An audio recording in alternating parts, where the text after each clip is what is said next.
Boa tarde, meus amigos. Continuando o nosso estudo em cima do livro de Tito, fazendo uma breve revisão do que nós já estávamos conversando, essa carta foi escrita por Paulo, né? Ele começa se apresentando, dizendo que ele é um servo de Deus, ele é um apóstolo de Jesus, ele tem como objetivo levar as pessoas a conhecerem a verdade, a conhecerem a mensagem de Deus, a mensagem de Jesus, e essa verdade conduz a pessoa, né, a uma vida de piedade, uma vida de amor ao próximo e uma vida de fé. Então, esse conhecimento, o Evangelho de Deus tem como fundamento a esperança da vida eterna, ou seja, dessa promessa que Jesus Cristo nos fez. Ele diz: eu sou a ressurreição e a vida, aquele que crê em mim, ainda que morra, não morrerá eternamente. Então, essa promessa tem como âncora, como princípio, o fato de que o próprio Deus não mente, aquele que prometeu é fiel para cumprir. Então, continuando nossa revisão, ele diz que no devido tempo, ou seja, quando aprove a Deus, Deus comissionou Paulo a continuar levando a sua palavra, a clareza,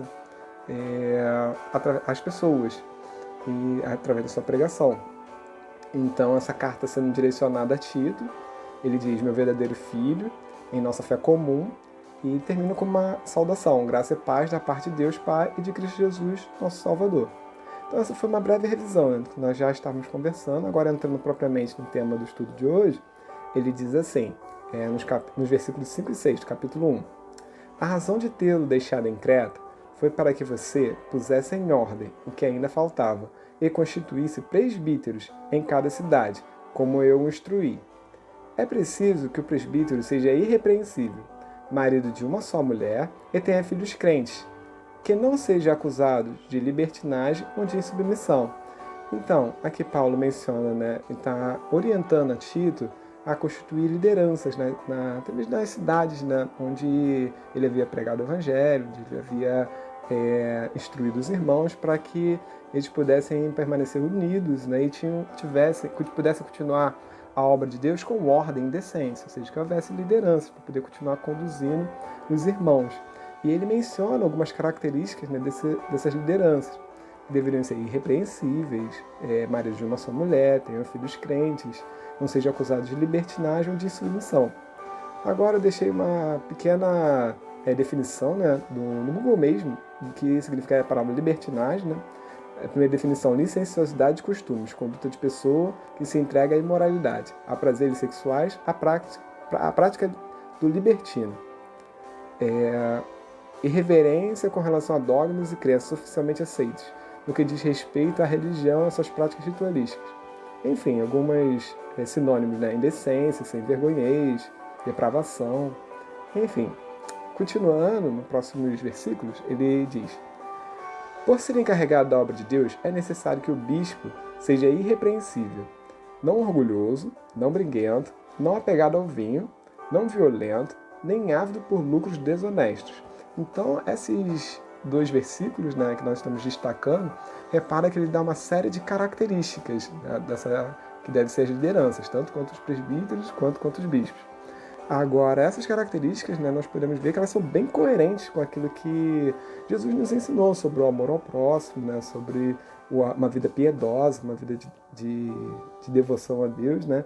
Então, são características que nós até mesmo devemos ter como um exemplo, né, que são características que os líderes da igreja tinham e também como os demais orientados, né, também pudessem se espelhar nesses líderes e assim também pudessem seguir, né, uma vida coerente com o Evangelho de Deus. Então essas características também são muito importantes para nós. Então, continuando. É preciso, porém, que ele seja hospitaleiro, amigo do bem, sensato, justo, consagrado, tenha domínio próprio e apegue-se firmemente à mensagem fiel, da maneira como foi ensinada, para que seja capaz de encorajar outros pela sã doutrina e de refutar os que se opõem a ela.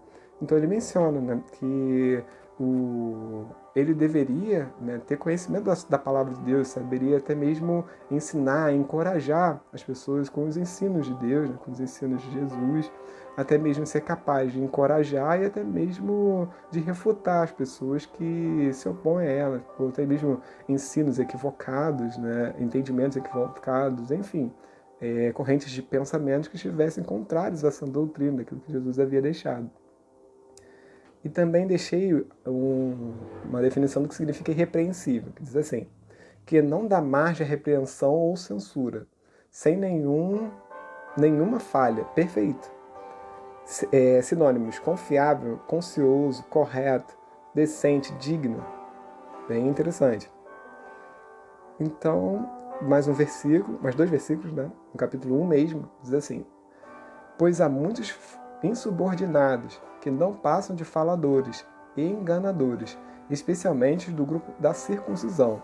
É necessário que eles sejam silenciados, pois estão arruinando famílias inteiras, ensinando coisas que não devem, e tudo por ganância.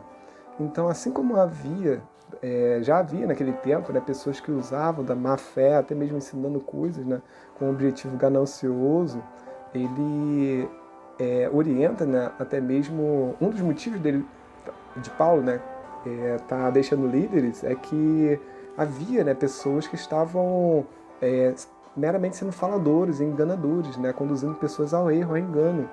Entende? Ele fala que é necessário que eles sejam silenciados, ou seja, através de uma liderança na igreja firme, nos ensinos de Deus, coerente, entende? Que desse um bom testemunho, um bom exemplo, né? Eles estariam ensinando pessoas, né, o caminho da verdade. Em compensação, essas outras pessoas estavam ensinando caminhos errados, né? Que eram faladores, enganadores, ensinando que se opunha à sã doutrina, estavam até mesmo arruinando famílias inteiras, entende? Ou seja, que esses falsos ensinos são danosos, entende? Então, é isso. Termino aqui essa breve reflexão, espero que tenham gostado e fiquem até a próxima. Tchau, tchau!